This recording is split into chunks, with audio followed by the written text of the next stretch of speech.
Hello everyone, welcome you all to this channel. आज हम chapter 3 coordinate geometry को discuss करेंगे। ये हमारा इंट्रोडक्शन पार्ट होगा एक्सरसाइज 3.1 का। ठीक है, सो स्टार्ट करते हैं। आप लोगों ने नंबर लाइन को पढ़ा हुआ है। ठीक है, नंबर लाइन क्या होती है और हम नंबर लाइन पे पॉइंट को कैसे लोकेट कर सकते हैं वो भी आपको आता है, और उस नंबर लाइन पे उस पॉइंट की पोजीशन को हम कैसे डिस्क्राइब करें वो भी आपको आता है। जैसे कि ये हमारी नंबर लाइन होती है 0, 1, 2, 3 and so on, -1, -2 and so on. So इस पे हम हमारे पास मान लीजिए यहाँ पे कोई पॉइंट है तो हम इस पॉइंट की पोजीशन भी बता सकते हैं और इसको लोकेट भी कर सकते हैं। ठीक है, जब हमारे पास एक लाइन होती है और उस पे हमें पॉइंट को डिस्क्राइब करना हो तो हम इजीली कर सकते हैं। बट अगर हमारे पास एक से ज़्यादा लाइन हो तब हम किसी भी पॉइंट की पोजीशन को कैसे लोकेट करेंगे और कैसे डिस्क्राइब करेंगे वो देखते हैं। इसको हम एग्जाम्पल से समझेंगे।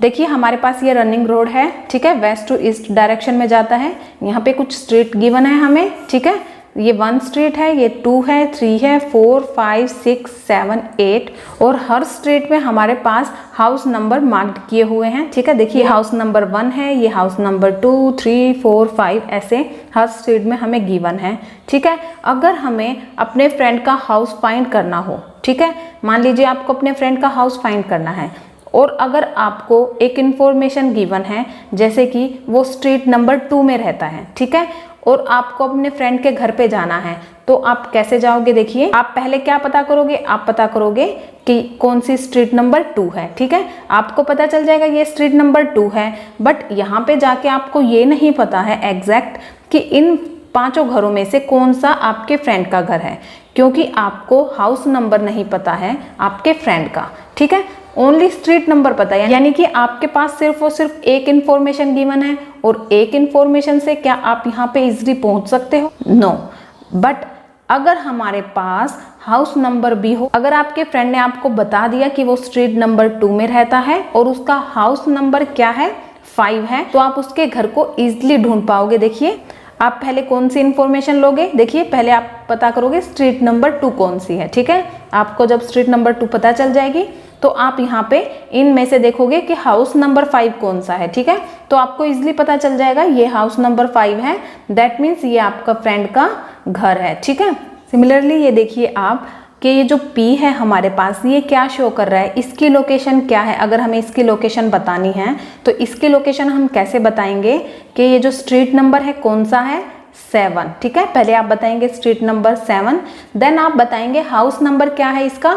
4 है। ठीक है, सो इसकी एग्जैक्ट लोकेशन को हम बता सकते हैं। इसलिए अगर हमें एक से ज़्यादा लाइन गिवन है तो उसमें हमारे पास सिर्फ और सिर्फ 1 इंफॉर्मेशन अगर हमें गिवन हो तो हम इजीली फाइंड आउट नहीं कर सकते हैं। जैसे हमने किया था कि हमारे पास एक लाइन है और एक पॉइंट है। ठीक है, उसको हम इजीली डिस्क्राइब कर सकते हैं, उसकी पोजीशन को हम बता सकते हैं। लेकिन अगर हमारे पास एक से ज़्यादा लाइन है और सिर्फ 1 इंफॉर्मेशन है हमारे पास तो हम इजीली उसकी पोजीशन को डिफाइन नहीं कर सकते हैं।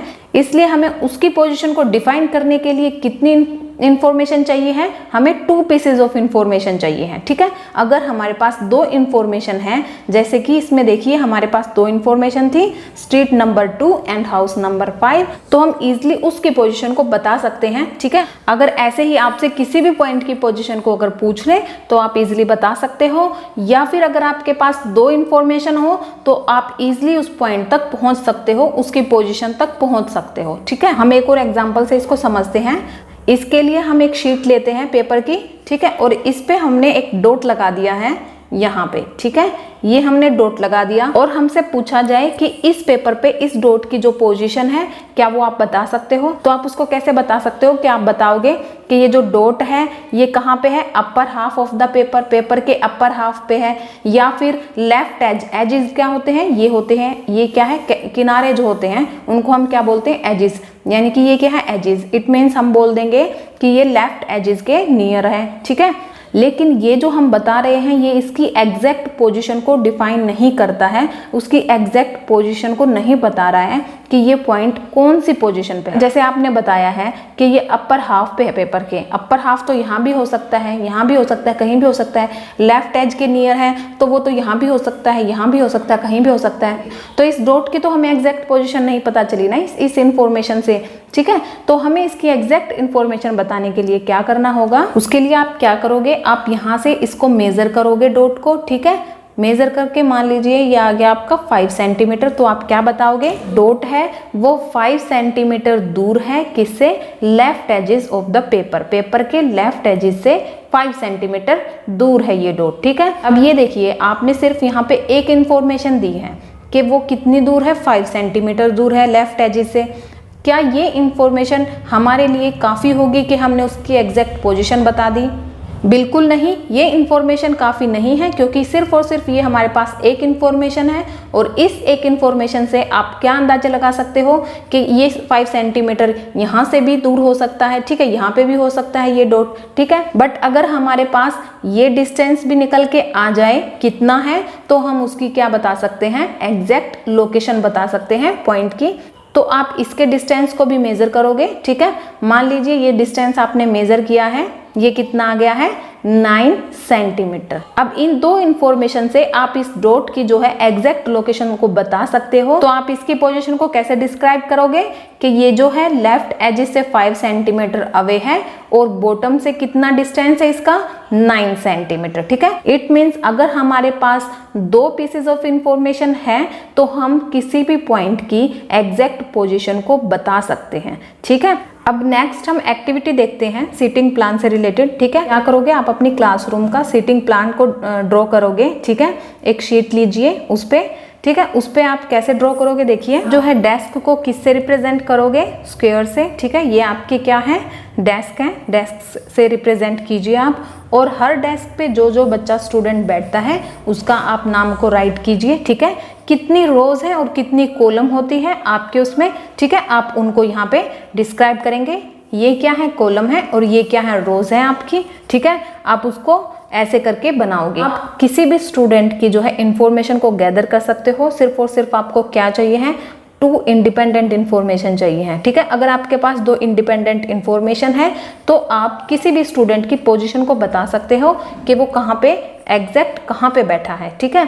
देखिए आपके पास वो 2 इंफॉर्मेशन कौन सी होनी चाहिए कि वो किस कॉलम में है और कौन सी रो में बैठा है। मान लीजिए एक बच्चा है और वो कहाँ पे बैठा है, 5th कॉलम में, ठीक है। अब देखिए 5th कॉलम कौन सा है, ये है, ठीक है। लेकिन मैंने बताया था सिर्फ और सिर्फ एक इंफॉर्मेशन से आप नहीं बता सकते हो, क्योंकि 5th कॉलम में देखिए कितने सारे डेस्क हैं, तो आप नहीं बता सकते उसकी एग्जैक्ट पोजीशन को। अगर हमारे पास सेकंड इंफॉर्मेशन भी हमें मिल जाए तो हम उसकी एग्जैक्ट पोजीशन को बता सकते हैं। मान लीजिए वो कौन सी रो में बैठा है, 3rd रो में। अब देखिए 5th कॉलम है और 3rd रो है, आप देखिए वो कहाँ पे बैठा होगा, यहाँ पे। अब आपके पास 2 इंफॉर्मेशन होने से आपने उस बच्चे की एग्जैक्ट पोजीशन को बता दिया है कि वो इस डेस्क पे बैठा है। ऐसे ही अगर आपको बोला जाए कि एक स्टूडेंट है वो बैठा है 4th कॉलम में, अब देखिए 4th कॉलम कौन सा है, ये है, ठीक है, ये सारा कौन सा है, 4th कॉलम है। और बोला जाए कि वो 6th रो में बैठा है, देखिए 4th कॉलम और 6th रो कहाँ पे है, ये है। तो इस पॉइंट पे वो यहाँ पे उसकी पोजीशन क्या होगी, ये होगी। तो आपने उस बच्चे की पोजीशन को इजीली बता दिया है। अब देखिए यहाँ पे ये पोजीशन क्या थी बच्चे की, 5, यानी कि कॉलम क्या थी, 5th थी, एंड रो कौन सी है, 3rd रो है। तो इसकी पोजीशन क्या हो गई, ये किसको डिस्क्राइब कर रहा है, कॉलम को, और ये किसको डिस्क्राइब कर रहा है, रो को, ठीक है। ऐसे ही ये किसको डिस्क्राइब कर रहा है, 4 कॉलम को, एंड 6 किसको कर रहा है, रो को। तो आप इसको कैसे लिखोगे, 4 और 6, यानी कि पहली जो फर्स्ट इंफॉर्मेशन है वो क्या है हमारे पास, कॉलम की, और जो सेकंड इंफॉर्मेशन है वो क्या है हमारे पास, रो की, ठीक है। ऐसे करके आप क्या बता सकते हो, देखिए जैसे यहाँ पे क्या है, 7 और 5, ठीक है, क्योंकि हम पहले क्या लिखेंगे, कौन सी इंफॉर्मेशन लिखेंगे, कॉलम, कॉलम कौन सा है, 7th है, और यहाँ फिर हम क्या लिखेंगे, रो को। अब देखिए हमने यहाँ पे 5 और 3 लिखा है, क्या 5 और 3 और 5 के इक्वल होता है, नहीं होता, क्योंकि देखिए जो फर्स्ट है वो किसको डिस्क्राइब कर रहा है, कॉलम को। अब ये कौन सी कॉलम है, 3rd, ठीक है, थर्ड कॉलम ये है और रो कौन सी है, फिफ्थ है। अब देखिए third column and fifth row कौन सा हो गया, ये हो गया। सो ये जो है दोनों इक्वल पोजीशन को नहीं डिस्क्राइब करेंगे, ठीक है, आप इनको ध्यान रखिएगा। इन्हीं को हम क्या कहते हैं, ऑर्डर्ड पेयर, यानी कि जो ऑर्डर्ड में हो। इसके बारे में हम डिटेल में बात करेंगे अभी, ठीक है। आपने जितना भी पढ़ा है उसमें आपने ऑब्जर्व किया होगा किसी भी ऑब्जेक्ट की जो पोजिशन है वो कहाँ पे लाई करती है, एक प्लेन पे। अभी डिस्कस करते हैं कि प्लेन होता क्या है, ठीक है। पहले तो आप ये देखिए कि आप जितनी भी पोजीशन को आप बताओगे, ये जितनी भी पोजीशन आप बता रहे हो, ये कहाँ पे लाई करती हैं, प्लेन पे लाई करती हैं। इसके लिए हमें किसकी नीड होती है, टू परपेंडिकुलर लाइंस की। अब ये देखिए यहाँ पे ये लाइंस कैसी हैं, परपेंडिकुलर लाइंस हैं, ठीक है। इसी पे हमने इनकी पोजीशन को बताया है, ठीक है। इट मीन्स किसी भी पॉइंट की पोजीशन को बताने के लिए हमें क्या चाहिए होता है, टू परपेंडिकुलर लाइंस। अब यहाँ पे देखिए ये टू परपेंडिकुलर लाइन है, इस पे हमने इस डॉट की पोजीशन को बता दिया है। और इसके लिए हमने क्या क्या इंफॉर्मेशन बताई है कि ये बॉटम से कितना डिस्टेंस पे है और लेफ्ट एज से इसका डिस्टेंस क्या है। तो डॉट को बताने के लिए हमने ये आइडिया यूज किया, यानी कि दो इंफॉर्मेशन का। यहाँ पे हमारे पास कौन सी दो इंफॉर्मेशन थी, कॉलम की और रो की। इन दो इंफॉर्मेशन से आपने स्टूडेंट की जो है पोजीशन को बता दिया है, ठीक है। ऐसे ही आप दो इंफॉर्मेशन के थ्रू किसी भी पॉइंट की पोजीशन को या फिर किसी भी ऑब्जेक्ट की पोजीशन को इजीली बता सकते हो। और इन्हीं आइडियाज की वजह से हमें क्या मिला है, कोऑर्डिनेट ज्योमेट्री, जो क्या है, एक ब्रांच है मैथमेटिक्स की, ठीक है। इसके बारे में हम डिस्कस करते हैं, कोऑर्डिनेट ज्योमेट्री होता क्या है। देखिए कोऑर्डिनेट ज्योमेट्री को समझने से पहले आप प्लेन को समझिए, प्लेन होता क्या है। Plane is a flat surface. Plane क्या होता है, एक फ्लैट सरफेस होता है, ठीक है, बिल्कुल फ्लैट। जैसे देखिए ये क्या है, एक फ्लैट सरफेस है, तो इसको हम क्या बोल सकते हैं, प्लेन, ठीक है। That extends to infinity in all direction, जिसको हम एक्सटेंड कर सकते हैं इंफिनिटी तक, हर डायरेक्शन में। Shape of plane is two dimension. अब प्लेन की शेप क्या होती है, टू डायमेंशन, ठीक है। अब टू डायमेंशन का मतलब क्या होता है, जिसमें क्या होती है, लेंथ होती है एंड विड्थ होती है, ठीक है। ये क्या है, दो डायमेंशन है, ठीक है। यानी कि प्लेन में क्या क्या होता है, लेंथ होती है और विड्थ होती है, इसलिए इसको क्या बोलते हैं, टू डायमेंशन। और प्लेन में कोई भी थिकनेस नहीं होती, जैसे कि आप जानते हो जो टू डायमेंशन वाले फिगर होते हैं उसमें जो है थिकनेस नहीं होती है, तो प्लेन जो है उसमें भी कोई भी थिकनेस नहीं होती है। रियल लाइफ में प्लेन को विजुअलाइज करना थोड़ा सा मुश्किल हो जाता है, लेकिन फिर भी हम प्लेन के लिए क्या यूज कर सकते हैं, वॉल के सरफेस को यूज कर सकते हैं, फ्लोर को यूज कर सकते हैं हम एज अ प्लेन, ठीक है। एक पीस ऑफ पेपर को, जैसे हमारे पास ये पेपर है, एक पीस ऑफ पेपर को हम एज अ प्लेन यूज कर सकते हैं, ठीक है। उसको प्लेन को रिप्रेजेंट करने के लिए हम इन सब का यूज करते हैं। किसी भी पॉइंट की पोजीशन को दिखाने के लिए हम किसका यूज करते हैं, प्लेन का ही यूज करते हैं। जैसे देखिए हमने स्टूडेंट की पोजीशन दिखाई थी, ठीक है, कुछ ऐसे दिखाई थी, ठीक है। ये क्या है, ये टू परपेंडिकुलर लाइन होती है हमारे पास, इनको हम कितना भी एक्सटेंड कर सकते हैं, ठीक है। देखिए ये यहाँ से भी एक्सटेंड कर सकते हैं हम, इसको यहाँ से भी एक्सटेंड कर सकते हैं, यहाँ से भी, यहाँ से भी। इट मीन्स जो हमारा प्लेन होता है उसकी कोई बाउंड्री नहीं होती कि वो कहाँ पे खत्म होगा। आप जो है एंटायर प्लेन को, यानी कि कंप्लीट प्लेन को आप नहीं देख सकते हो कि उसको हम इन्फिनिटी तक एक्सटेंड कर सकते हैं।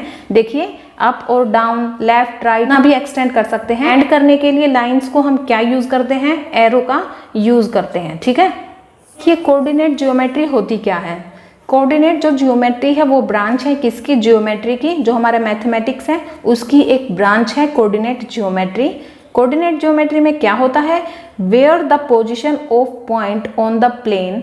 देखिए पॉइंट की पोजीशन हमने देखी ना कैसे डिस्क्राइब करते हैं, उसी पॉइंट की पोजीशन जब हम प्लेन पे बताते हैं, ठीक है, कैसे बताते हैं, और हम उसकी पोजीशन को with the help of ordered pair. जैसे कि हमने देखा था जब हमने स्टूडेंट की पोजीशन बताई थी 5 और 3, ये क्या था, कॉलम था, और ये क्या था, रो था, तो ये ऑर्डर्ड में थे, ठीक है। ये नहीं है कि हम 3 यानी कि रो को पहले लिख लें और कॉलम को बाद में लिख लें, ये इक्वल नहीं होते हैं। तो इसी को हम क्या बोलते हैं, ऑर्डर्ड पेयर। ऑर्डर्ड में जब हम किसी नंबर को लिखते हैं वही क्या होता है, ऑर्डर्ड पेयर। ऑर्डर्ड पेयर के लिए देखिए जैसे कि आप हमारे पास ए और बी दो नंबर हैं, इसको हमने ऑर्डर्ड में लिखा है और उसके लिए हम क्या यूज करते हैं, ब्रैकेट को यूज करते हैं। और यहाँ पे देखिए क्योंकि ये ऑर्डर्ड में लिखे हुए हैं तो हमारे पास ए और बी की पोजीशन हमें पता है कि ए की पोजीशन यहाँ पे है और बी नंबर की पोजीशन हम यहाँ पे लिखेंगे।